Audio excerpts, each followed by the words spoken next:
Yan po guys. Ito na tayo. Susubukan natin sa starter guys.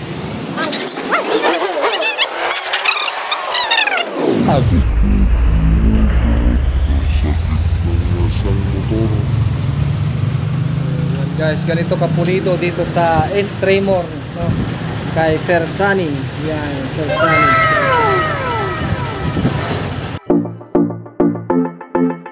Hello vlog, welcome to my guys.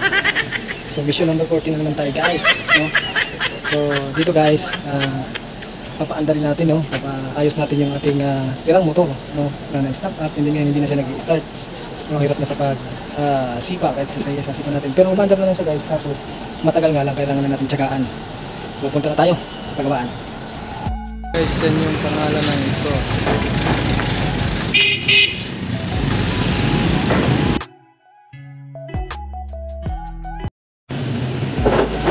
Guys, ayos na yung motor. Medyo kaya talagang mag-start. Ano problema yan? Wala nang source ng battery ng kuryente. Pero bago pa lang yan yung battery. Hindi na naman. So, susunod yung electrical niyan guys. Yan guys, sinimulan ng pagbaklas ng upuan guys at saka ng tangke ng motor. So syempre, kailangan natin tatakpan yung gasolinahan yan para hindi tumagas. Yan, habang nag-a-assist ako at sila naman talagang focus dun sa ginagawa nila. Wala ayaw.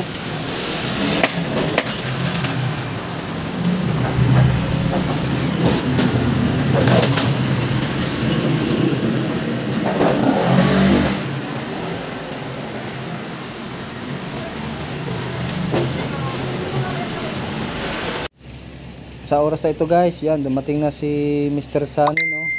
Yan yung gagawa talaga ng ating motor, siya yung eksperto. At siya rin na may-ari ng shop guys. Yan, habang ginagawa niya yan, may katuwang naman siya. So yan, silang dalawa nagtulong-tulong para maayos at saka makita lahat ng sira na dapat ayusin sa motor.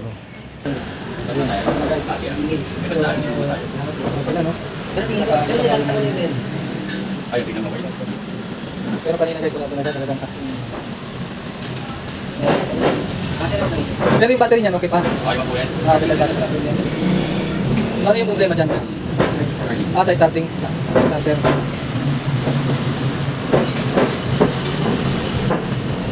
So, napaka-easy lang gawin. Dahil lang malapit yung troubleshooting ng motor. So, ayun.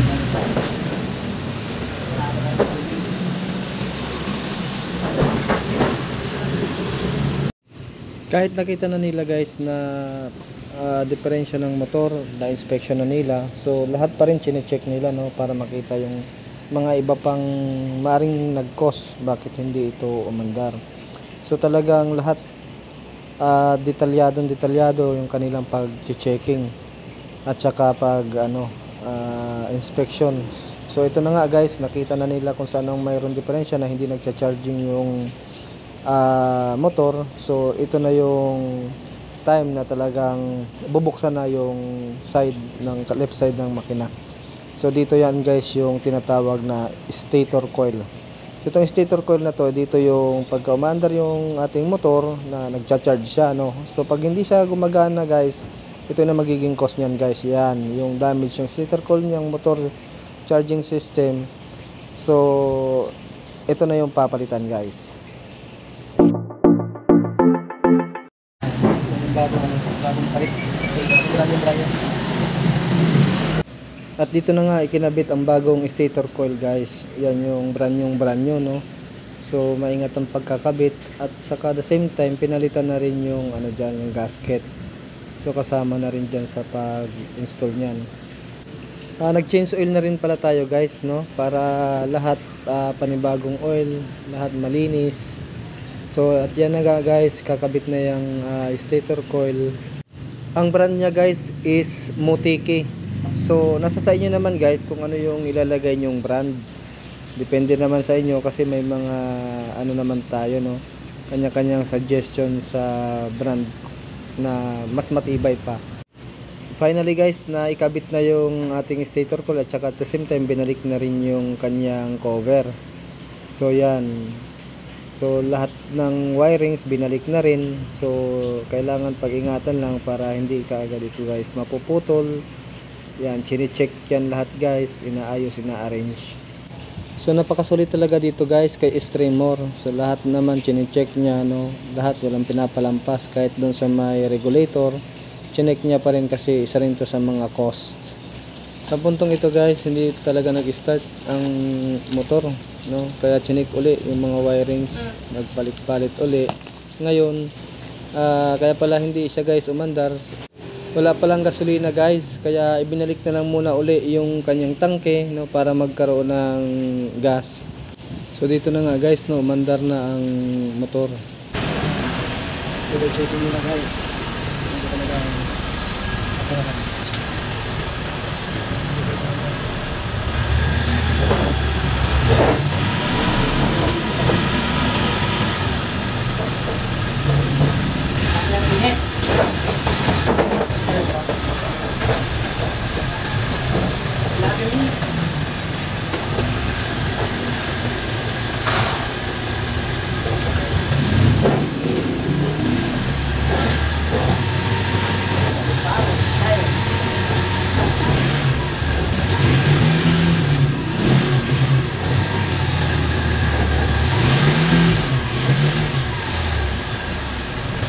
Pag tumataas, nagcha-charging siya.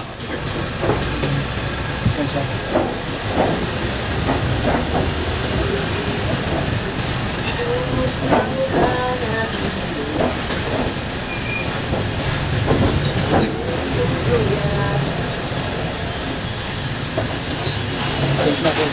Mapit na.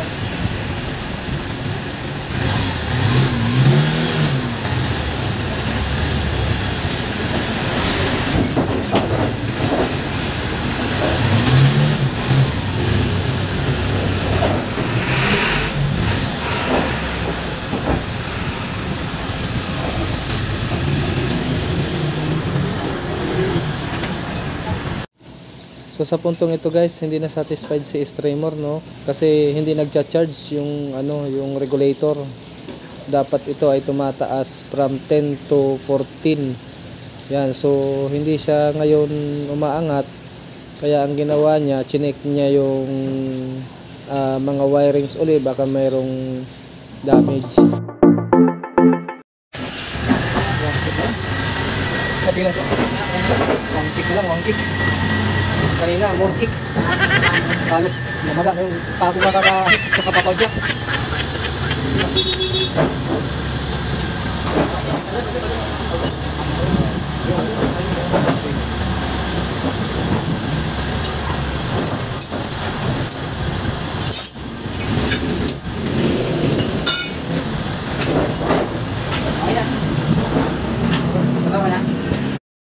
Mayroon pa? Oo, kasi hindi ganun kataas yung binaktan eh. Kaya yung ano. So hanggang 10 lang, no, yung ano niya. So yan guys, Baka nadamay na itong ano. Oo, para baka 300 lang po. Kaya subok natin guys. Apa? So medyo mahina na yung charging yung una. Yan po guys. Yan, doon na tayo. Susubukan natin sa starter guys. Yan. Yun. Okay na. Okay guys. So, oo. Na resolve na yung kanyang sakit. No? So talagang kailangan talaga inspeksyonin lahat bago makuha lahat ng sakit ng isang motor. Yan guys, ganito kapulido dito sa Extremor, no? Kay Sir Sunny. Yan, Sir Sunny. Nagpalit na rin pala tayo dito guys ng headlight kasi hindi na gumana yung kanyang headlight, so pinalitan na natin para kahit sa gabi guys, yan ang napaka-importante, no? So yan guys, so naayos na naman yung ating motor. So lahat ng sakit niya na na ngayon, na-resolve. Yan, back to back to running condition, good running condition na yan. So thank you kay Sir Sunny Extremor. Yan. ito ang kanyang shop, no? Makatatagpuan po yan sa may dito sa San Miguel, Pasig City. So thank you guys. Kung mayroon nung gustong magpano sa inyo, magpagawa dito, no, pulido, saka talagang maayos, maayos talaga ang inyong mga motor, so magsadya lang ko kayo rito. Mga malalapit lang naman dito sa